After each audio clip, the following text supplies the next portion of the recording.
this morning on When the Mighty Cedar Falls, So Does the Little Fir. Wonder what that's about.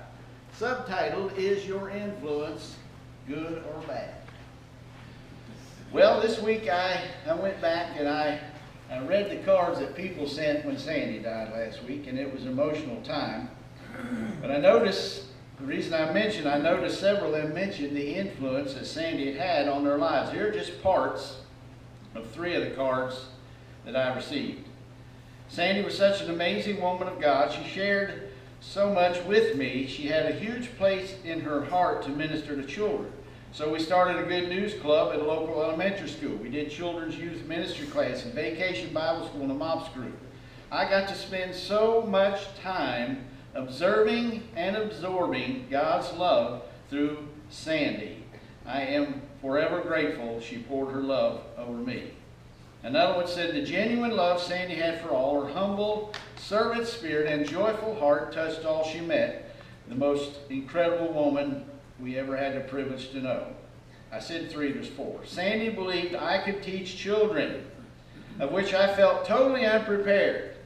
And here I am, 40 years later, still teaching children. Sandy has left us a legacy. And one more.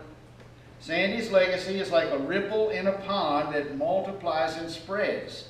She reflected Christ's image to so many of us. I don't say that just to brag on Sandy, but to say to all of us that we have a legacy. It can be great, it can be good, it can even be bad.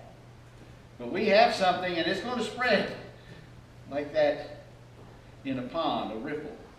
I love this quote. I heard this about 40 years ago, and I've loved it ever since, by Charlie Tremendous Jones. You will be the same person in 5 years as you are today, except for the people you meet and the books you read.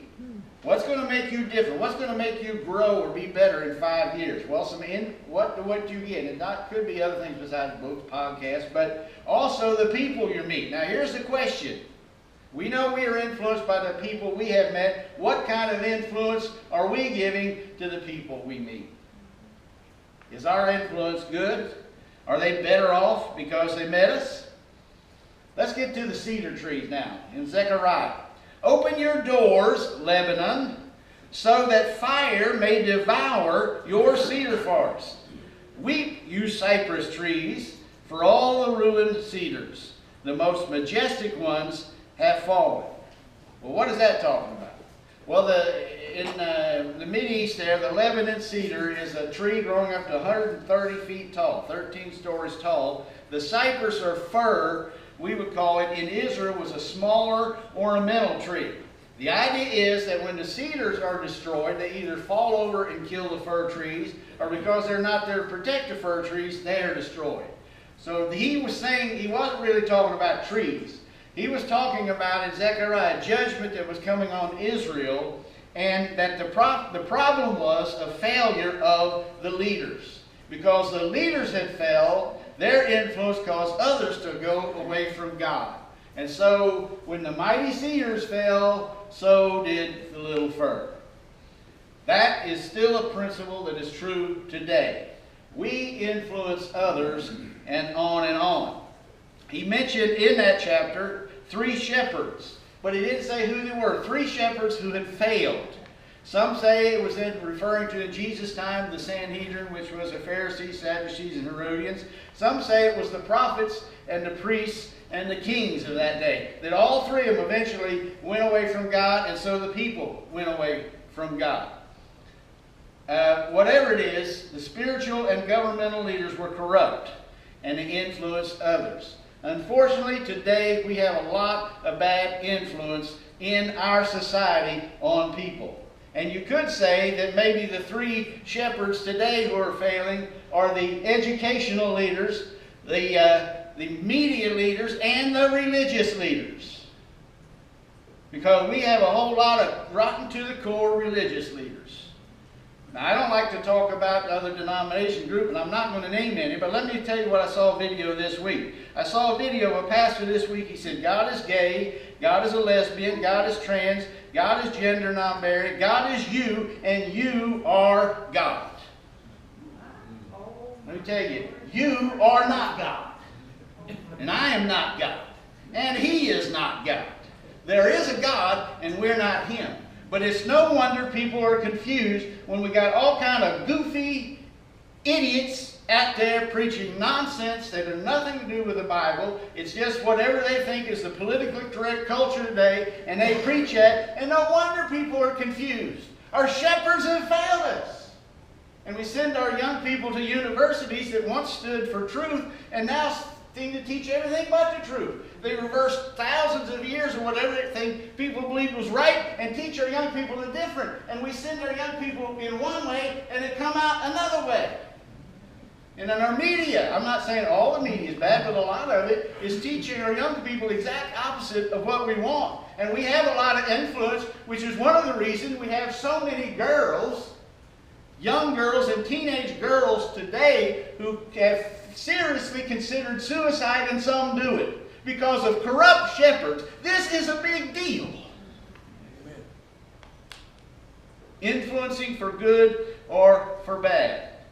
And we have a chance to do our part in influencing people even when they do receive bad influence. All of us are influenced by the people around us, the people in our lives, from the time you were a little bitty baby on up, and are still influenced. And so, let me tell you this writing by John Donne. John Donne was a Christian in England in the early 1600s who did a lot of writing, poetry mostly. And there was a time he had already lost his wife. He had lost an 18-year-old daughter, and now there was a plague going on in the town he was in. He was laying there and thought he was about to die. He was about to die. And in those days, when you died, the church rang a bell, which I think is sort of neat. It signifies this person was important, and something has happened. This person has passed on. And so, when he was laying around near death, he heard the church bell toll. And he thought to himself at first, if I died and I didn't know it? He really thought he died. He survived it, and he wrote this: "No man is an island, entire of itself. Every man is a piece of the continent, a part of the main. Any man's death," and that means any person's death, "diminishes me, because I am involved in mankind. And therefore never sin to know for whom the bell tolls, it tolls for thee." Two things he's teaching us in that. One is that the bell is going to toll for all of us someday. Someday, if they rang bells today, someday the bell would be ringing for me. And someday for you. But he also said it doesn't matter even if it's not me, it's somebody is dying. Somebody that matters, and we are all together. As people, we are all nobody is an island by himself. You had a mom and dad that took care of you before you even knew what it was to be taken care of. Everybody has had somebody help them and influence them. Nobody is an island. All of us are interweaved together, influencing each other even when we don't realize it. And that's what John Donne is trying to say here. Don't ask for whom the bell tolls, it tolls for thee. We're all together. So here's the sermon in one page. And if you get it with this, you can leave and go home after this. Sermon on one page. We need each other. We need each other. We influence each other. We influence each other. Live so the impact you make is helpful, not hurtful. Everything else I say is involved in those statements right there. We're all going to influence each other. Let's make it a good influence. You may be a seeder in somebody's life. If you're a parent, you're a seeder in somebody's life. Because even with what they find out, with even all the influence today with social media, with the movies, and with the songs, that when you get right down to it, people say the most influential people is my parents. Even when they grow up and go a different way. Grandparents, you may be a seeder in somebody's life. A teacher, a religious leader, a friend, a mentor, and other relatives you have. You may be a seeder in somebody's life. And if you fall or fail, you will influence in a bad way those people. So when the mighty cedar falls, so do the others, the little firs. This, I say, is an incentive for all of us to do the best we can, because it can get to a point in our life where we feel like I'm doing all right. I'm doing good enough. And nobody's noticing, nobody's watching.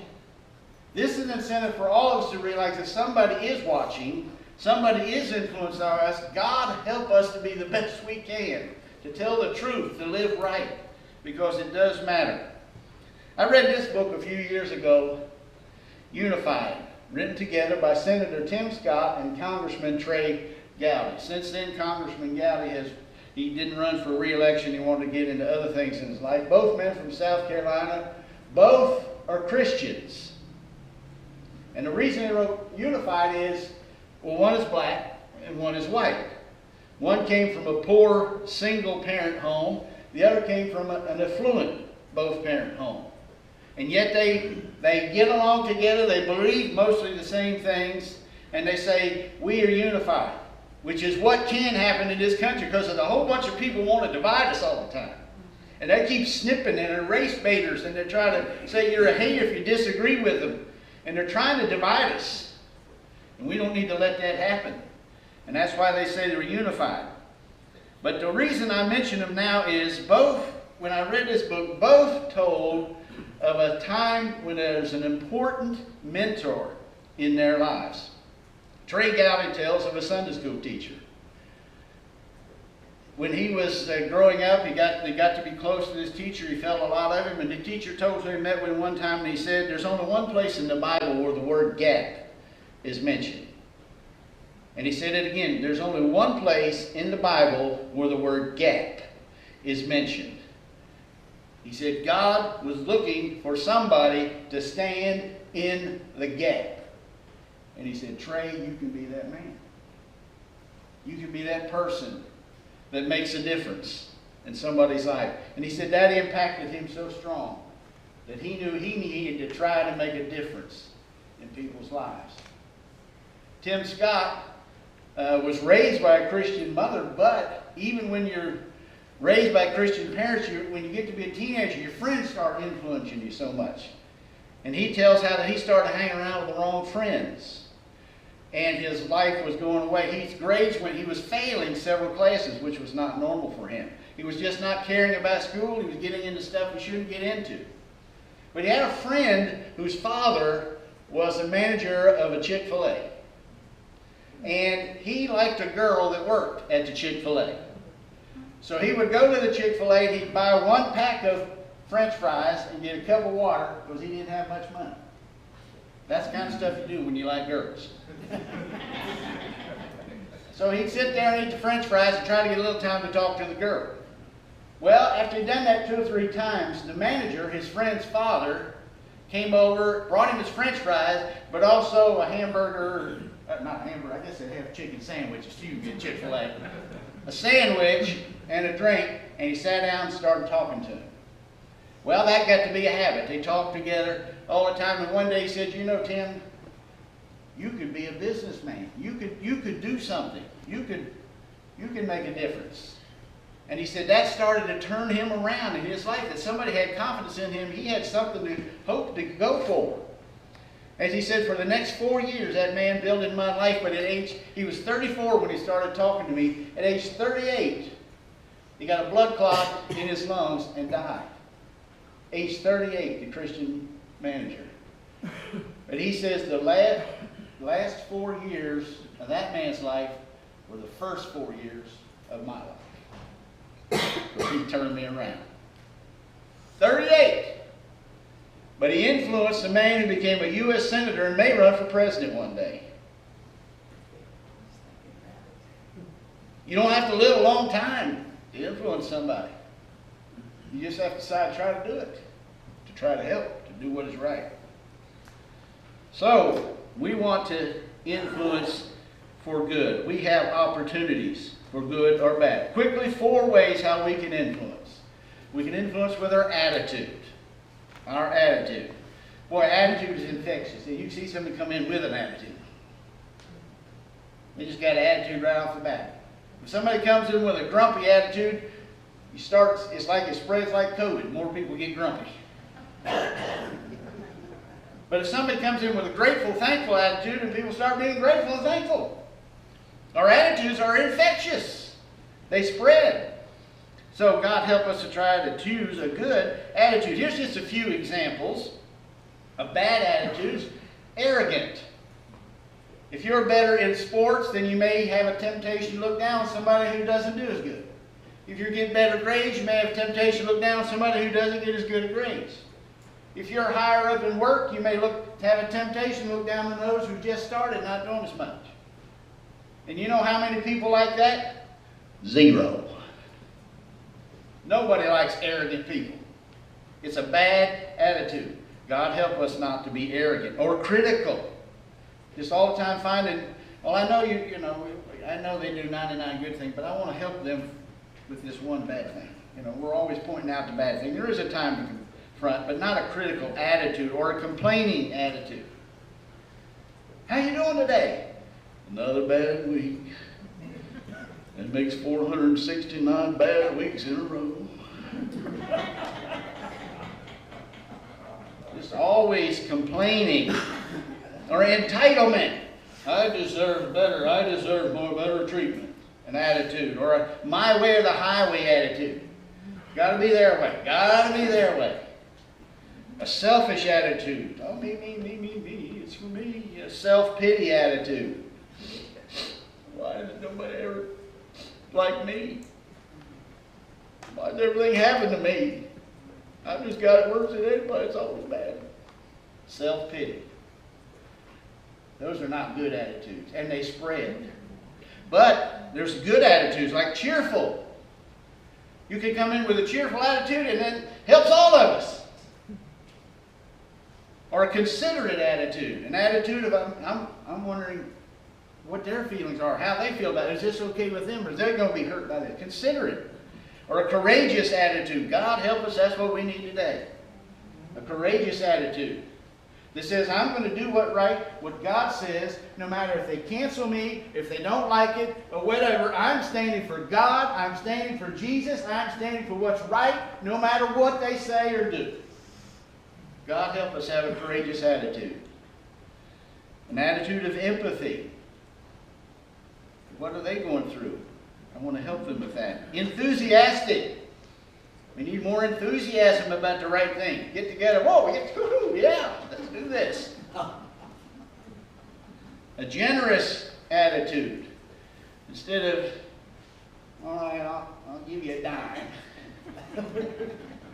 An attitude of God gave me, people gave into my life, I want to give. Or a responsible attitude.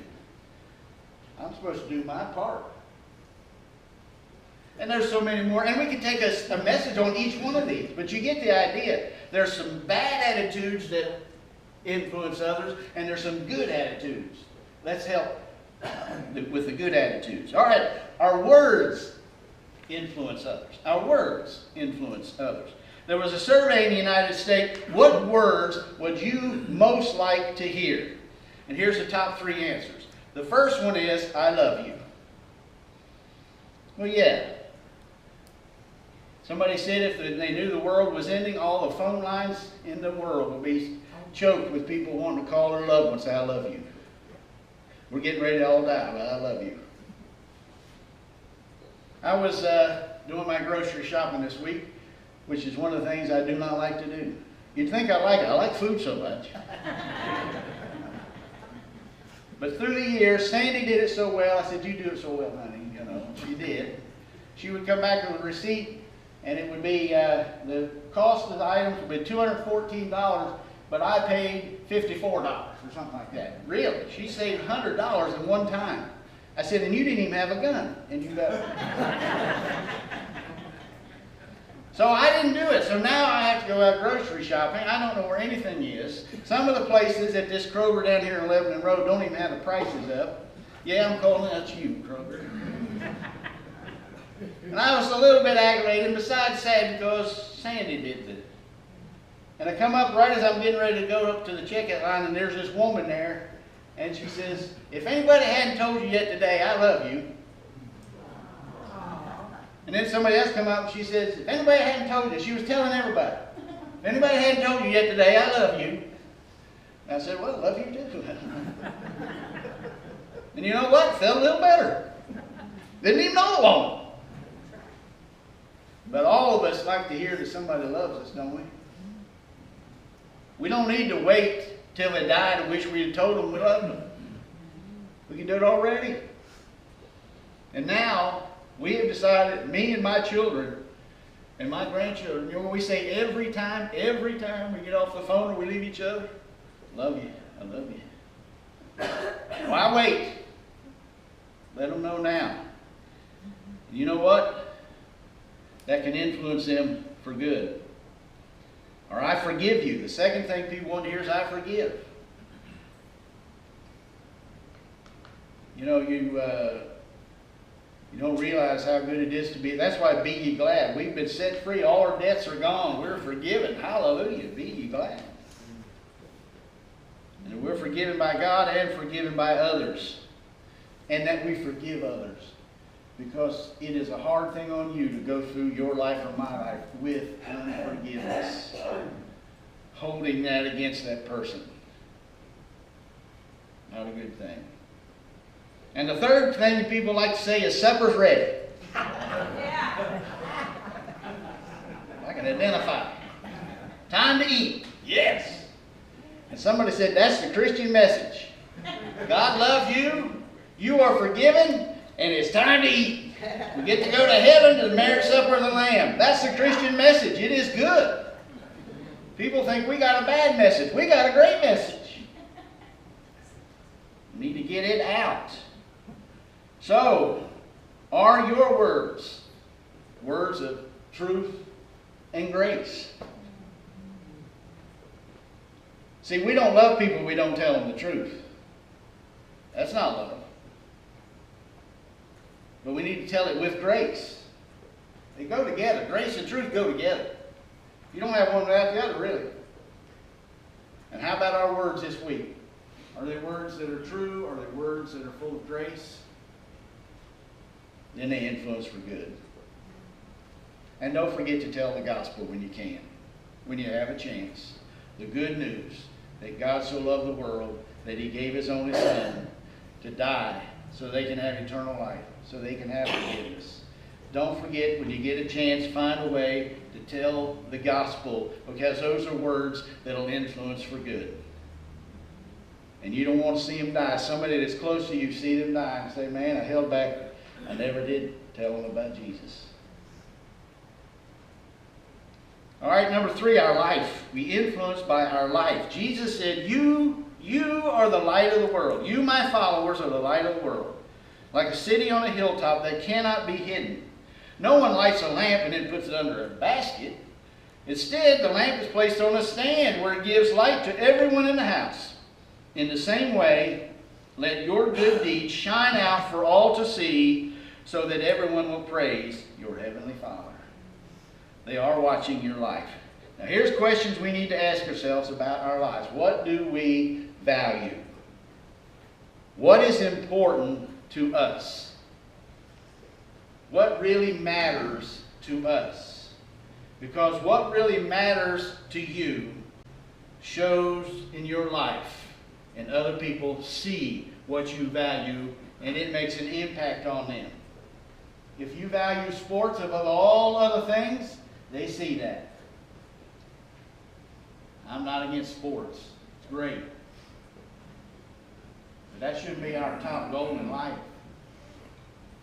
But it can impact people. But if we value other things that are good, helping people, coming to church, generosity. If we value other things, people see that too. So what do we value? We ask ourselves, where do I get my views on morality? Well, that's a big question now. Because morality is all over the place. What is right? What is wrong? So we need to answer, I can either choose to base my morality on what I think, which is what a lot of people do, on what others think or on what God says. That's your three choices. And a lot of people are going, our morality is just what I think. I think this is okay. Well, it must be. I think it's okay. Or they had a vote, 51% said this was okay. It must be okay. Or I choose to believe that God gave us some direction on what is right and wrong. And that's where I get my morality. Because that makes an impact too. What do I give to? What do I give to? Do I give? And what do I give to? People see that. People who are close to you see that, and it makes an impact on their lives. Or how do we act when problems come? Because they come. They will come. So how we act when problems come, that influences later on how they can deal with life. It's not the end of the world. God is still on his throne. We're going to deal with it. So you say, do you mean my whole life is an influence? Yes. Yes. Where you go, what you say, how you act, your attitude, what you spend your money on, all of these things.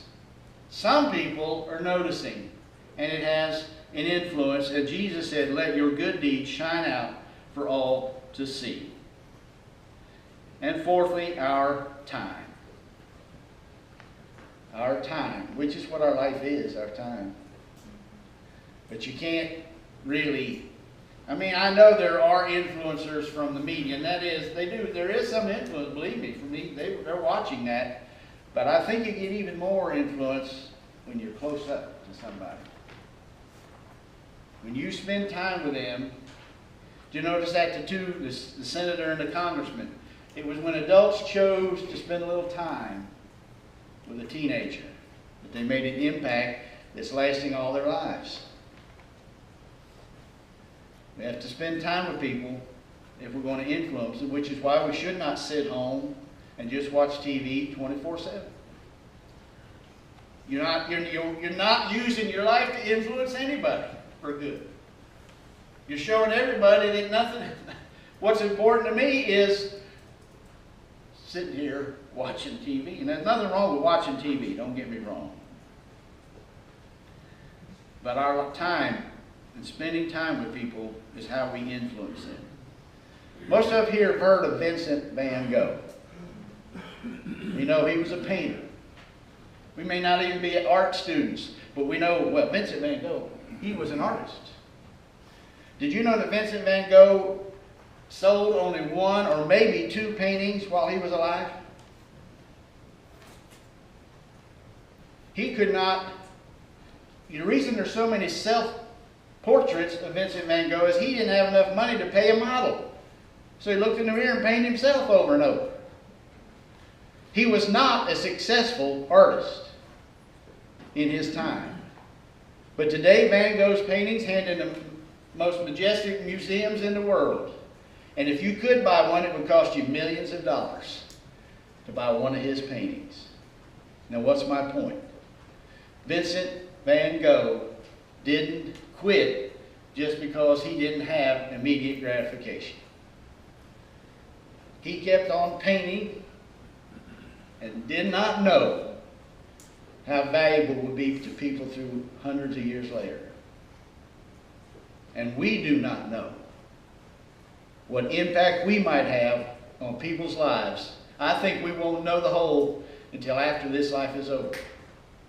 What impact we had on somebody else's life. And we don't need to quit because we don't see instant gratification or instant results where people come run up to us, thank you, thank you, thank you. Sometimes they do, a lot of times they don't. But I guarantee you, you're influencing somebody. God help us, as he told them, to use our lives to make a difference for Jesus and what is right. That when our life is over, it counted for something. And right now, we're going to do what we can to be an influence for God and for good.